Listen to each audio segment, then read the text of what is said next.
Alright, here we have it, the first official snowstorm of the year. We had 10 centimeters before, but we're supposed to get about a 15, 20, or even 30 centimeter dump today, depending on which way the wind's going to be blowing. And yeah, it's coming down pretty good.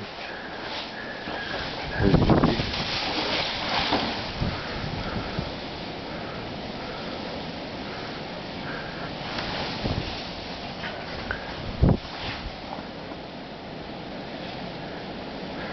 Some garbage flying around. That's always good fun. And today I'm going to be going out on this Phazer I just picked up. Phazer II, 485 cc, 1992 model. Glad I found the blue. I like the blue.